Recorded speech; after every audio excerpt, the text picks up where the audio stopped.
Okay, good morning. My name is Sharayla Haynes. I'm the Community Partners Project Manager here at Frontiers at the University of Kansas. Um, CTSI.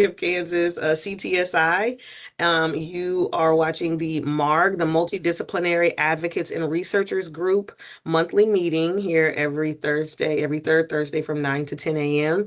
And I'm so excited for our presenters today.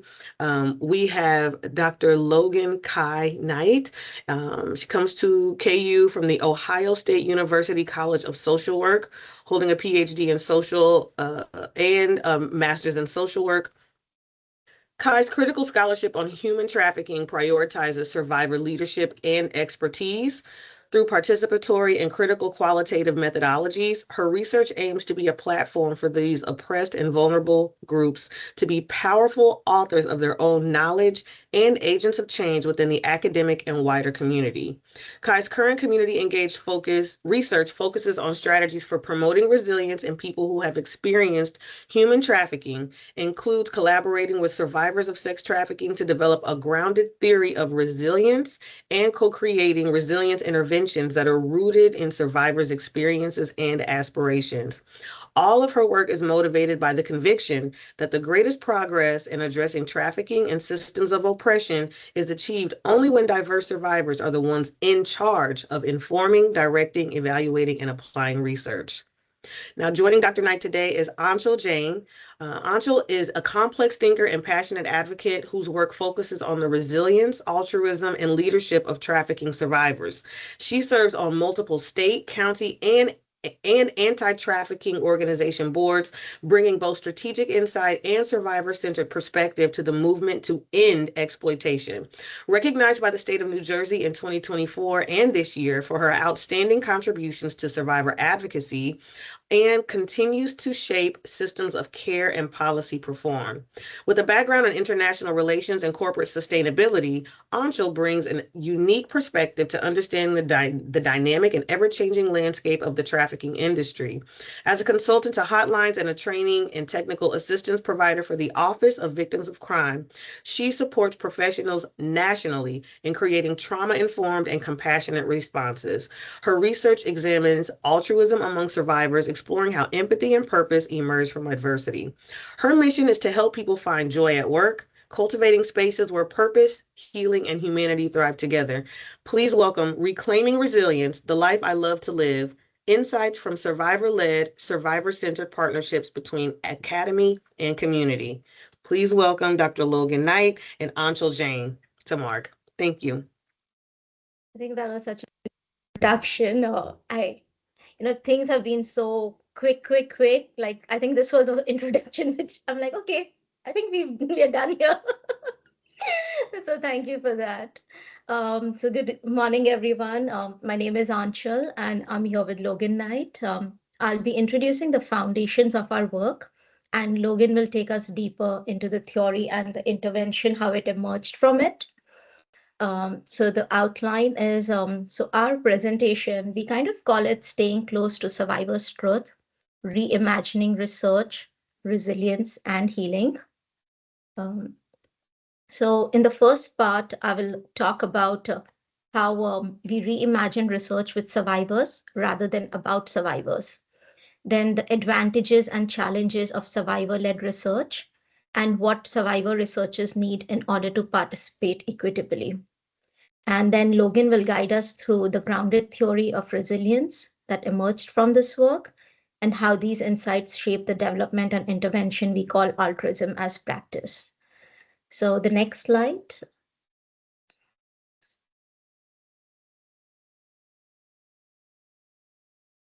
Logan, I think you have the access to the slides. I'm on slide 3.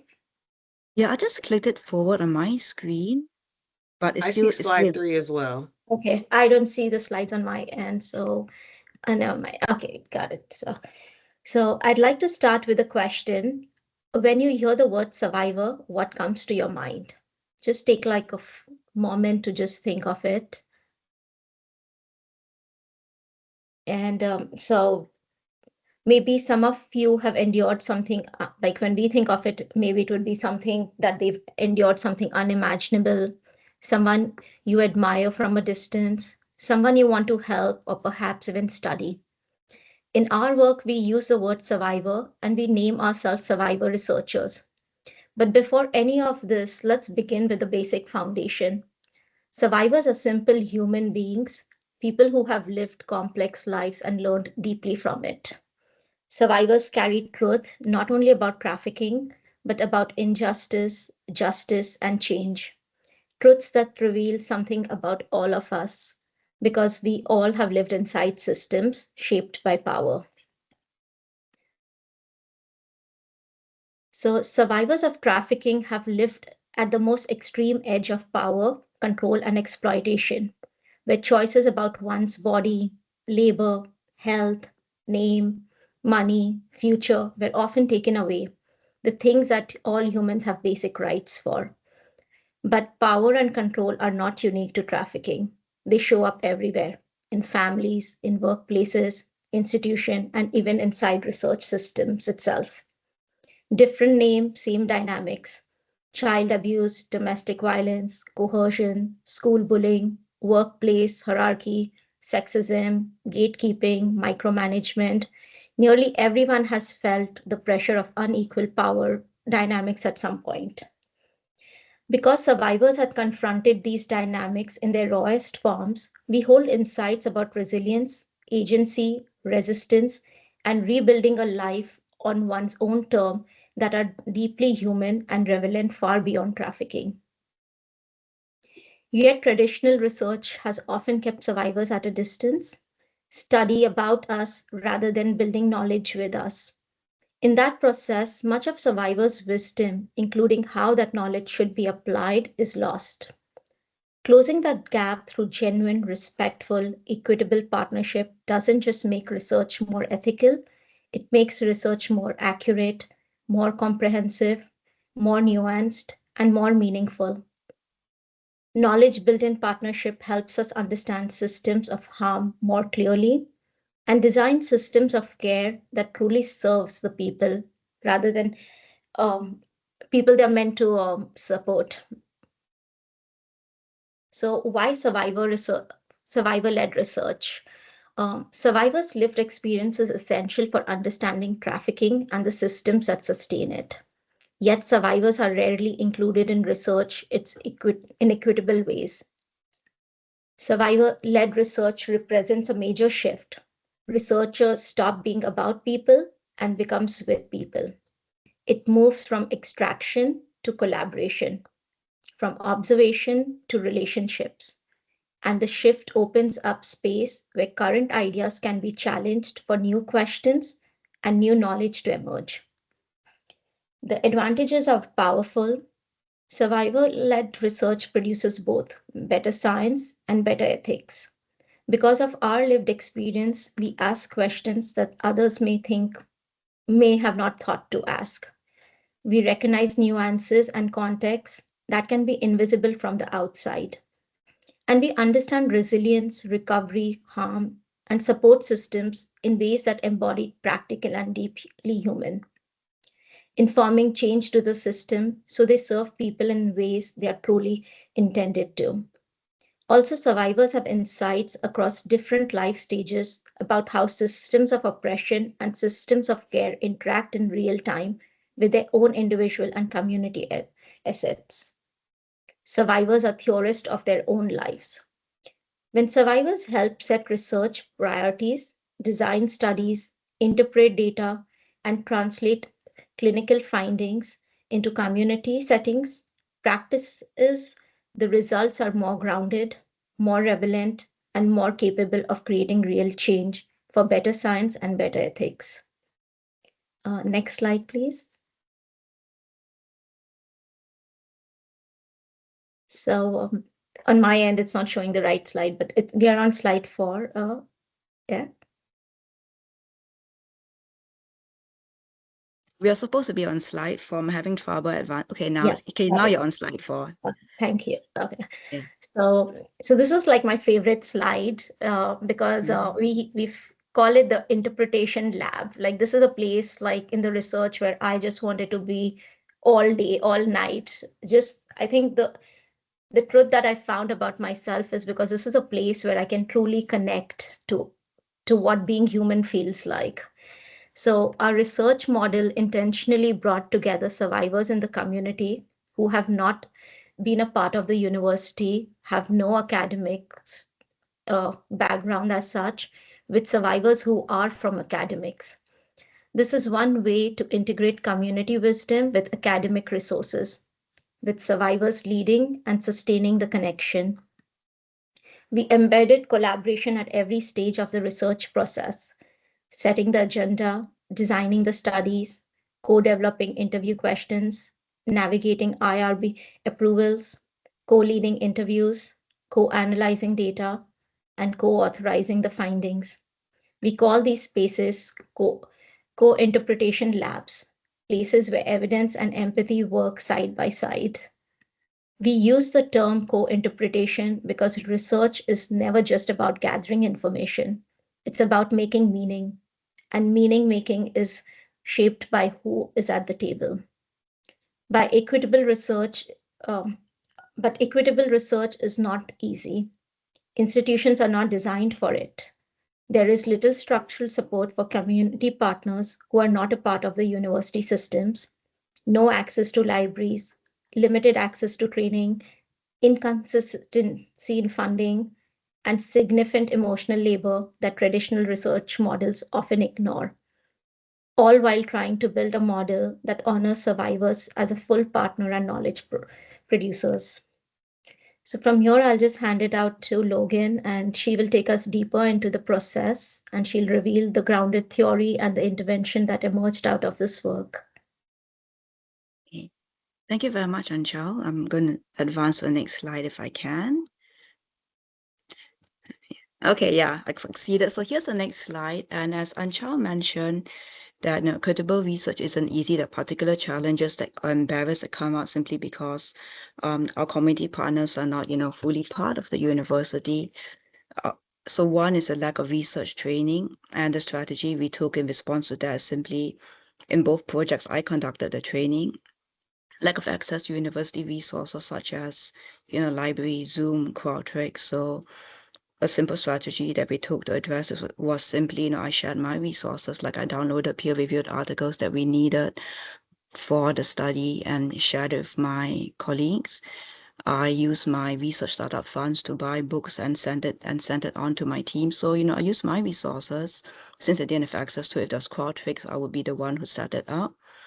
So lack of literature and impact of insider research. Anchal mentioned the sheer emotional labor that is part of insider research, that is part of when you have had the lived experience of a particular phenomenon. You bring a lot of yourself to the table when you examine, explore, and look for, points of departure between your experience and the experience of others so that you can build knowledge that's bigger than your own personal experience that's useful to, your constituent.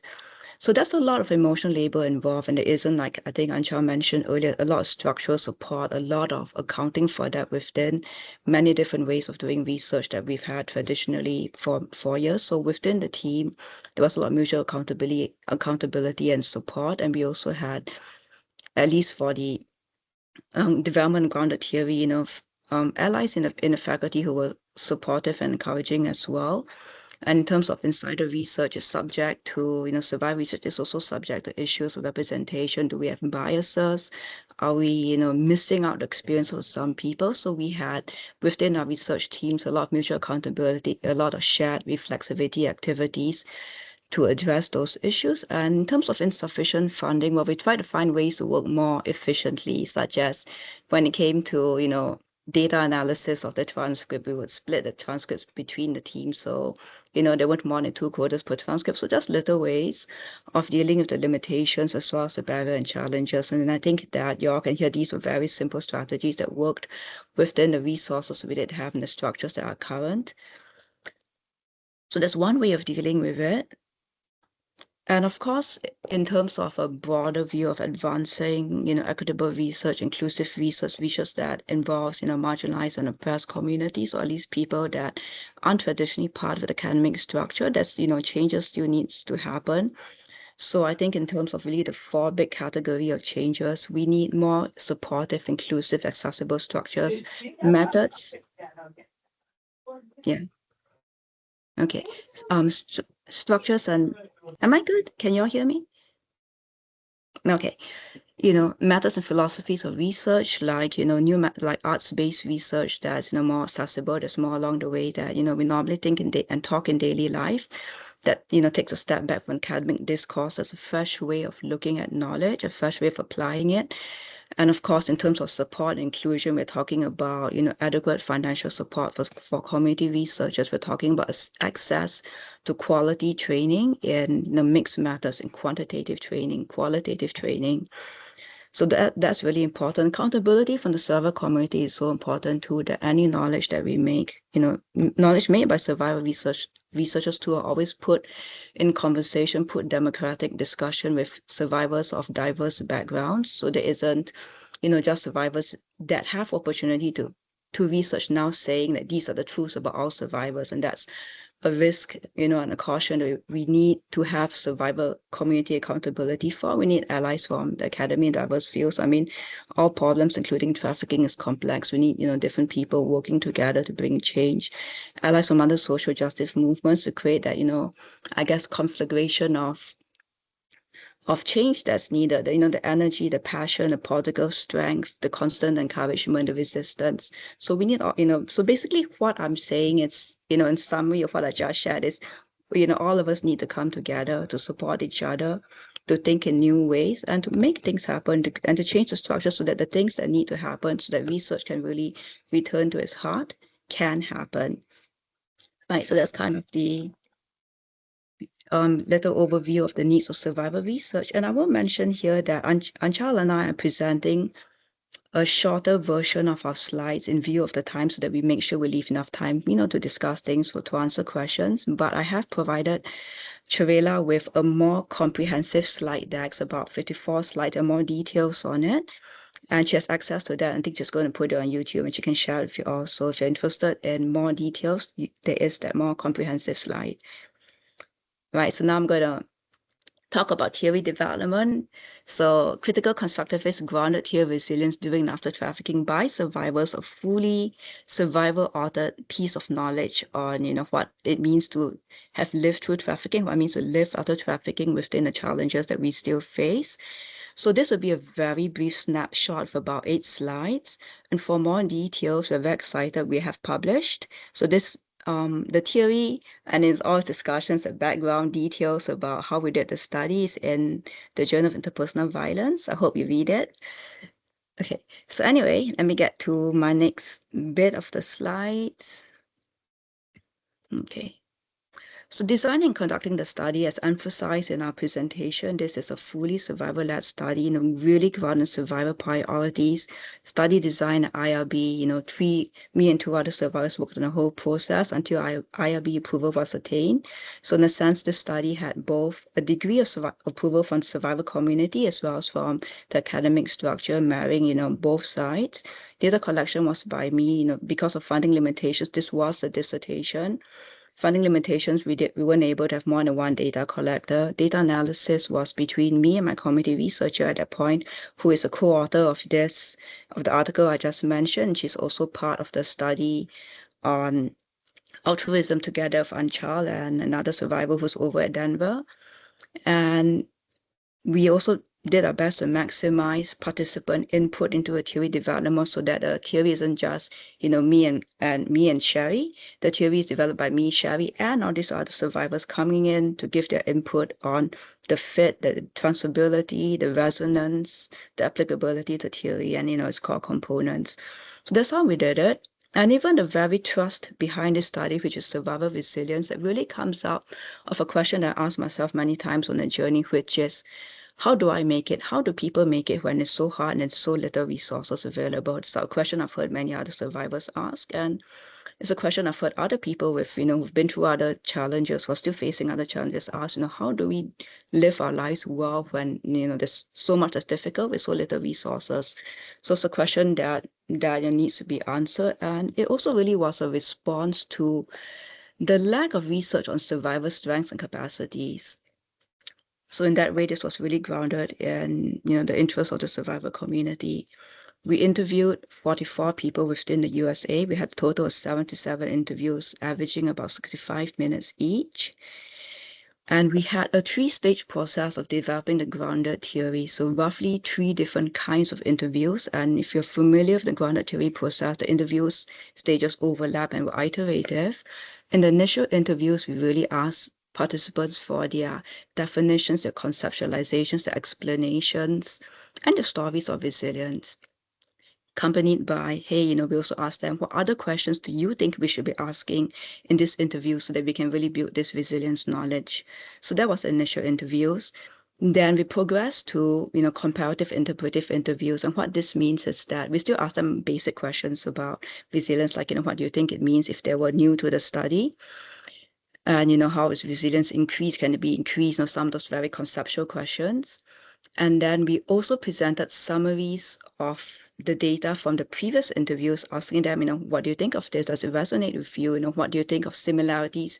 Why do you think the similarities between your responses and why do you think there are differences? What's going on there?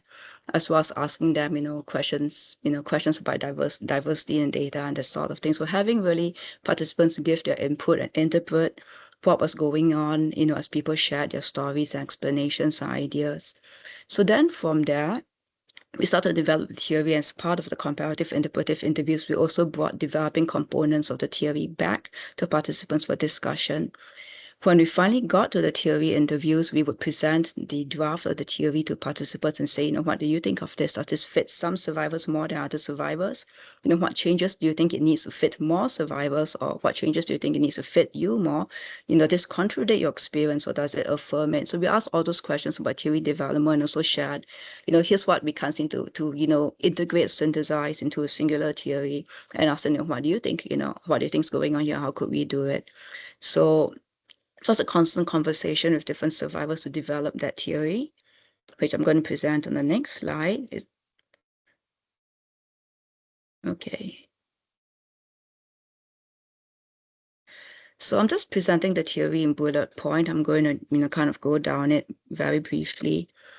So we start with the definition from survivors, and they define it as this inherent force from within, it's a powerful force from inside them that enable them to resist past and ongoing adversity and to survive and keep trying to live the life they love to live. And that's the name for theory, the life, the life I love to live. And that's really the whole point of resilience, is to achieve that life, which is something that not a lot of the resilience literature actually talks about. And talks about, how but not so much the why people want to be resilient.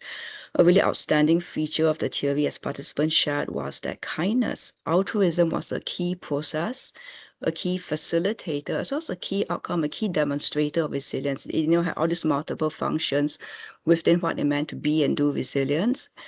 And really outstandingly, resilience was existent in the absence of support and services, which again, if you're familiar with work on resilience, that's a pretty different point of view from a lot of the literature. And the source of resilience is the altruistic self. That's this true, kind, higher self inside each person that always wants the best from themselves and others. If you live true to that, you can be resilient and you can, contribute to community resilience because you're going to do good.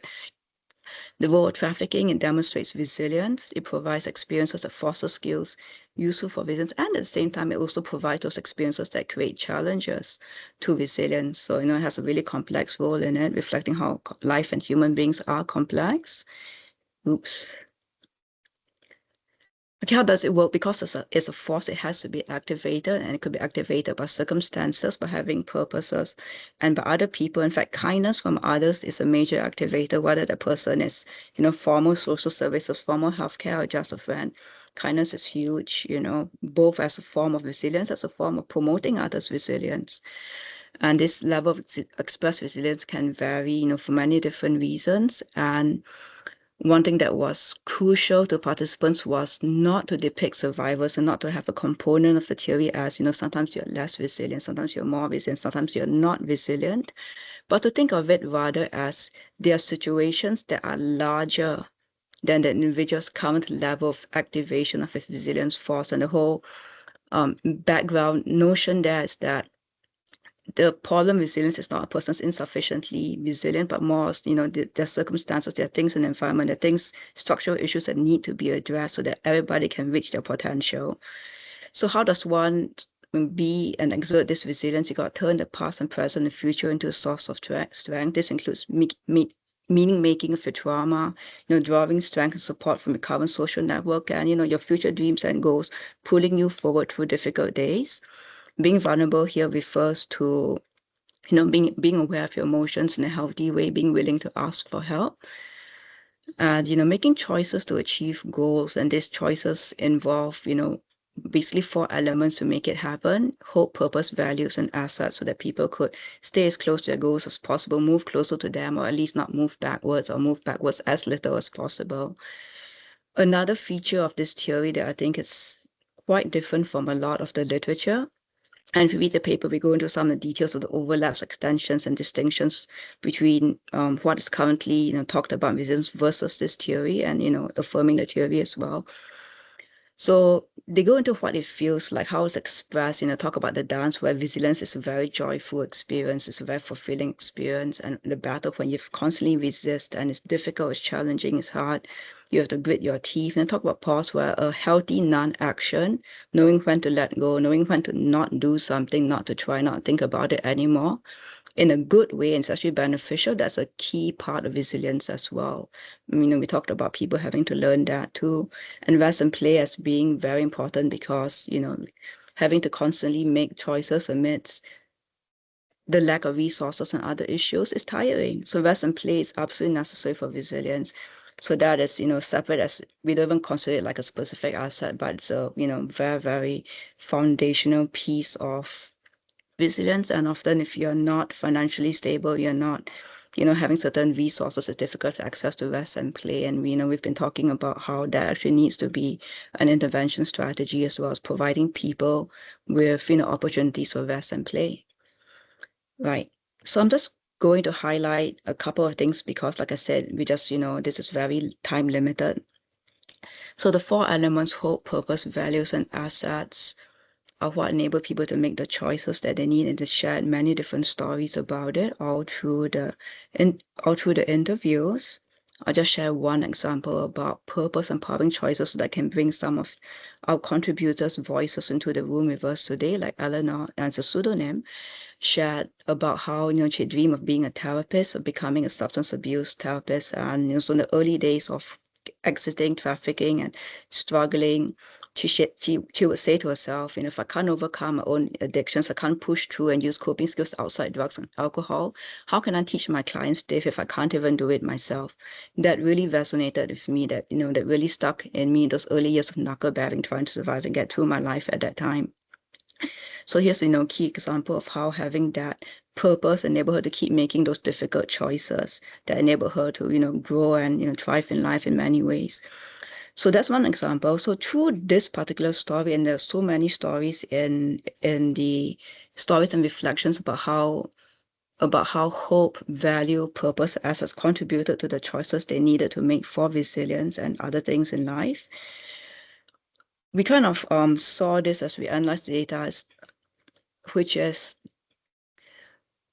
in a lot of the resilience literature, we talk about protective factors and promotive factors like family, relationships, self-mastery and all that. So how do these assets facilitate resilience? Through the stories, we can see that those factors facilitate resilience because they facilitate choices. And how do they facilitate choices? It's because these 4 things: hope, purpose, value, and assets, they mitigate the emotions that will constrain choices, such as cognitions that constrain choices like anxiety and hopelessness. They enhance the emotions or the cognitions that foster decision and action, such as, if I value, I should be able to do this. And they provide individuals with what they need to discover, create, or weigh options and environments. So, it's this. So these are the ways that it actually, prop the person up and, enable them to make the choices they need. So we think that these are some of the mechanisms that are going on psychologically, socially, emotionally through the stories they told. Right. So, more details on that will be in the full slide deck. And so the whole point of coming up and understanding what's survivors' theory of resilience is so that we can create interventions that will support people and leverage their own strategies for resilience. So the focus that we are working on with regard to that run as altruism, and we chose to kind of work on this first because it was so outstanding to people's life that altruism was a engine, a demonstrator and a resource of resilience. Sharing a couple of quotes quickly here too, because to bring survivors' voices into the room. So Wendy, if you look at the first quote, shared about how she continued to stick up for other people because that kept her self-identity, that kept her heart for herself. And Patricia, if you look at the bottom quote, talks about how she's, working and helping other young women and girls because it heals her own relationship that she never had with her mother. So a couple of quotes about how altruism, was healing for these people and self-preserving as well.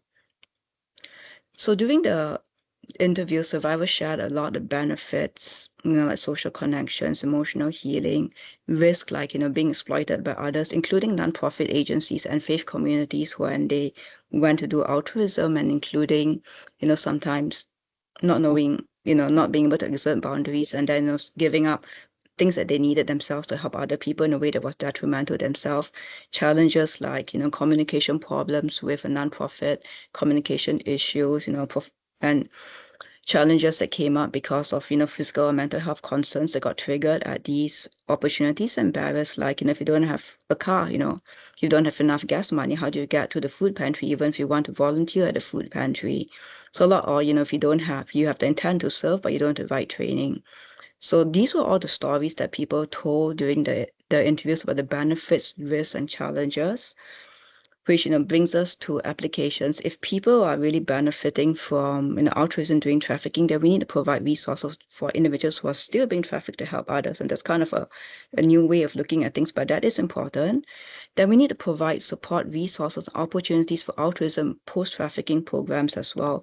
And that's kind of where, altruism project focuses on, where we are now working to create intervention that provides survivors with the support, training, and resources to engage in altruism in ways that would maximize the benefits, helps them to overcome, the challenges and barriers, as well as minimize the risks that are involved. We have 4 survivors on the intervention team, Anchal and me, of course, then Sheridan, who worked on the grounded theory, and one more survivor, Jessa, who's doing her PhD over at Denver. And we're currently funded by the new Faculty Research Development Grant. I just joined KU last year, and this is like the first grant I've gotten for research, so very excited about it. Yeah, my baby grant, I guess. So hoping to get more so that we can actually test this intervention. So data collection, starting with 15 survivors for 2 interviews each, for third optional interview for them to go over the data with us and give us feedback on our findings. Data points, we're asking them about their altruism activity experience, the motivation, benefits, their risk and challenges, barriers and facilitators, and very importantly, we're asking them for, what skills, resources, and strategies have you used to maximize the benefits and minimize the other hard things that come along with it? And also, what are your suggestions for intervention design implementation? We are currently at the stage of conducting the interviews. We started doing preliminary data analysis. We're due to complete the interviews, I think, in a couple of weeks. And then from there, we develop a thematic report. We will, we'll work to get participant feedback on this. Then we're going to brainstorm within the team, brainstorm the intervention and its implementation plan based on the thematic report. We're going to bring this back to survivors for feedback too. I'm sorry I left that out of the slide. And then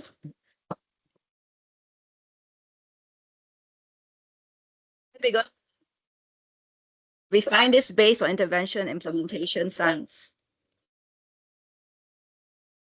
Okay, so we have just a couple of quick preliminary findings. Values, so people shared a wide spread of different. I'm sorry, can you all hear the dog barking?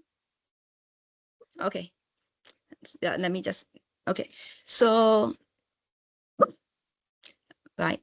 So people shared a whole range of different motivations, values, spirituality, social pressure from others. And what was outstanding about this was there seemed to be a deep tie between the motivations and the kind of risk they felt they were exposed to in the altruism opportunity. So something to think about in an intervention.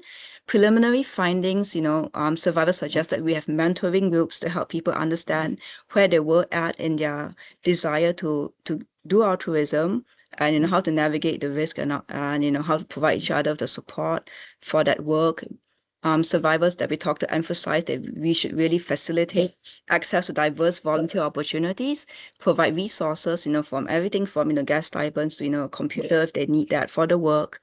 And very importantly, the opportunity providers should be trained in how you work with volunteers, well, how you work, how you work with volunteers in a trauma-informed way, whether they're survivors or not. So these are some of the components of the intervention that several survivors we talk to have emphasized. Yeah, have emphasized. And so that kind of brings me to the end of the presentation, because we want to leave some time for, Q&A and discussions, and the fuller, more comprehensive slide, like I said, Trela's doing it. We have our emails up on this slide for contact. And like I mentioned earlier, we still are in need of grants for testing this intervention. A grant that's going to apply for no longer exists at this point. So, if anybody, if we need funding and partners, and reach out to us, something that you think might be useful to us, or you'd like to come on and, maybe apply for a grant together with us, or be a potential partner for trialing this intervention at a later date, once we have it ready, just reach out to us. We would love to work with you. Yeah. Okay, so questions, comments. Thank you so much. There is a question in the chat, but I'm going to go ahead and get my question in first since I came off mute. So it's a double question. The first one is, first of all, thank you. And there's so much here, and I'm like trying to write down notes. Even though I have access to the slide deck myself, I'm still writing notes that I can try to remember as I approach communities.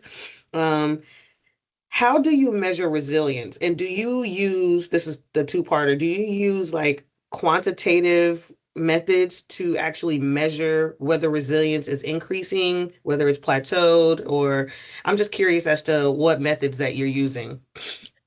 For the grounded theory, how we understood whether survivors felt that resilience was, changing over their lifespan, we simply took it, qualitatively in terms of their own perspective. So that was for the grounded theory. For the intervention, in terms of tracking whether the intervention is increasing psychological resilience or not, we have not yet decided whether we'll be using, a skill that we can actually do, your comparative test at the beginning, your t-test and all that at the beginning versus the end of the intervention, or whether we will work with survivors to design a set of questions that they say is meaningful to track their level of resilience. So that's something that is part of our intervention development that we're now trying to do with our interviews and survivors. If we did pick a resilience measure, the likelihood we would go would be the Connor-Davidson scale, because of how it's been validated with trauma exposed populations and all of that. But I think we are kind of more towards let's develop a set of questions with survivors that they say this truly tracks how I see and feel resilience as we go through this intervention. So that's kind of thing we don't know yet, but those are some of the thoughts that are on the table.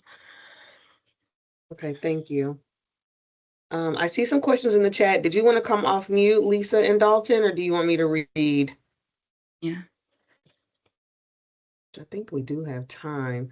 Sorry, Lisa, could you go ahead and read? I'm traveling. no problem. So Lisa asks, if there is time, could you please speak further on either A, the concept of fostering trust within research, B, the concept of increasing humility, as an example, cultural humility, among researchers when communicating with participants to support engagement? Anchal, do you want to take this question? And I can follow one after you. Yeah. Yeah, I can definitely say for the trust aspect of it, because when I was offered to be a part of this research, and I had my own doubts, like I have never been to a university. I don't know how this is done. Like even if I put in all my work, what is a guarantee that it's going to be validated? So I think the way the Logan she brought this into me was so insightful that trust does have very different meanings and different pathways that it can go around. So she never judged my knowledge even once. She was like straight up, like she said, you have the academic knowledge, like you just maybe not have the polished language of it, but all your insights, like all your memos, like every line of your memo is an individual research. And that is how I started finally turning inwards, and I'm like building my self confidence, which I had no idea that why would I even be on this table? Like, why would you want me there? Like, what is the catch over here? So she first really helped me find trust in myself. And after that was built in, then she started sending like books to me. And those are the books that, we didn't even have a budget for any of those things, but she would actually go and look and hunt for those books, like even if they're secondhand, and she would just send it to me on her own. And one of the sweetest things she had done is she actually sent me a teddy bear. So the self-care part of it, the rest and play comes in over there. And for me, like the fact that I never even had a stuffed toy in my entire life as a survivor. So, these three things connected, and I started thinking, oh, maybe I had never seen myself before. So that was something. First, she helped me build trust with myself. Then I started coming on the table. Like it was really like, how you have to reintroduce a wounded puppy, and when you get the puppy back home, literally it was very similar to that. But now I think we are doing the same thing. So now when I am seeing that she is overburned and she doesn't realizes it, and then I'm doing the same thing for her. So we all within us, like, are just doing it for each other, like trying to see those invisible gaps that we haven't seen about our own life. So that's how we build the trust part, at least. Thank you, Anchal. And I'll definitely say here that I think I'm very privileged to work with somebody as brilliant and committed and passionate as Anchal. I was really glad when she, came on board. Yeah, thank you. I'm kind of yeah, speechless right now. Thank you so much. I'm going to give another side of the answer to the question, which is one thing for fostering trust, and just a couple of concrete examples on some of the interviews we've done so far is that transparency as well as not being coercive or expecting certain kinds of information actually builds trust. Transparency, the example is I I always send to participants way ahead of time the interview questions. So they get everything. They get interview questions, they get informed consent. I was really surprised when people emailed me back or told me during the interview that made a difference to them, how they felt they could open up, because they've actually, even though they participated in other studies, never gotten the questions ahead of time. So that felt like real transparency to them. The second thing is that I have in my consent process, I say that if you want to stop, you can stop at any time. You don't have to explain to me why. Just tell me you need to stop. And several survivors commented that made a difference to them and how they felt they could trust, because then they felt that they felt safe that they could leave anytime. It wasn't coercive. And I think that when you've been through a lot of interpersonal traumas, that making sure that there's nothing coercive in that research interaction is a pretty big key to establishing trust for some people. And then these are just examples that I think really apply to that, interview interaction itself, and transparency, and minimizing any sense of you got to tell me something, if I don't want to do this anymore. So that's a couple of examples there. Kai, I just want to say something as simple as you can stop whenever you want to stop is something I think that investigators need to be using when they're doing these conversations. So many people that are in underserved communities, this is it's a position of power, right? And so you are taught to respect your physicians, your doctors, even if you think that they're hurting you, you just grin and bear it, and you just take it. And even in, basic questions, I think that we should probably start instituting that understanding that, hey, if you ever need to stop, then you can. And even if they're, the questions may not appear to be of sensitive nature to our investigators, but you don't know what it's triggering for that person, and they feel like they have to keep going no matter what. And now you've triggered them, you don't know why, and they are not going to come back, and they're going to view you a certain way, versus having that communication to say, okay, I can stop. That's right. I have the power in this. I have advocacy over myself, and I can stop. So thank you for that. I do have one more question from the chat for you both. This is from Dalton. He's curious about the finding of how resilience was seen as existing in the absence of support and services in the grounded theory of survivor resilience. Was it seen that it can also exist in the absence of support and services, or that it can only exist or come to be in the absence of support and services? I said support and services a lot, but I hope that you understand what the question is saying. Yeah, it can also exist in absence of support and services. Like when a person is being trafficked, been abandoned, been locked in a room, with their friend who just got murdered by the trafficker, and they experience, an encounter with this divine being that gives them the hope to go on.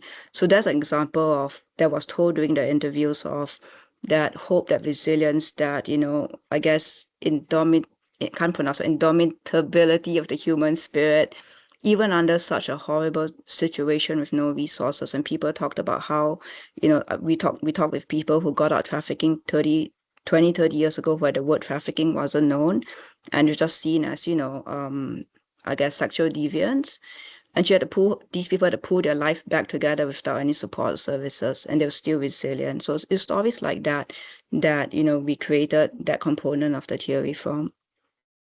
Um, I would also like to add to that point is Mhm. one of the basis of resilience is we were able to even separate and look at it differently. One is your own moral and ethics, and one is the circumstances that makes you does things. So when we were also like when I was going through transcripts, I was actually keeping that in mind. Like, did this person kind of do the what is the core of this person? If when you looked at the entire transcript, the 80% was all about that kindness. And then there was this one piece where it did not add up. Like, why would this person behave this way?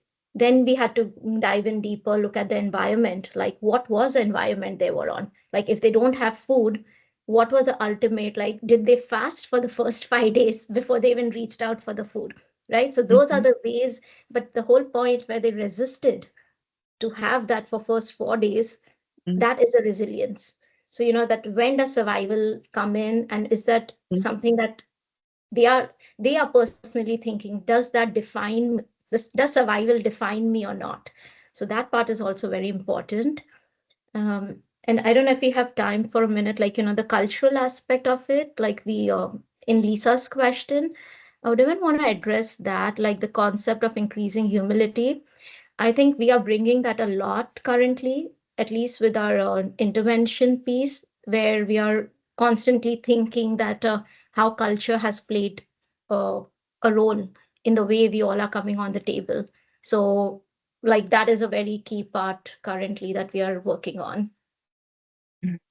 And I think we have time to answer this last question from Reverend Eric Williams. He says, thank you for the presentation. And he'd like for you to talk a little bit more about the opportunity providers, the barriers, hesitancy, and warnings. And I know that there's more information in this PowerPoint that I'm sending out to people as well. But while I have you on the call, is it okay to talk a little bit more about that?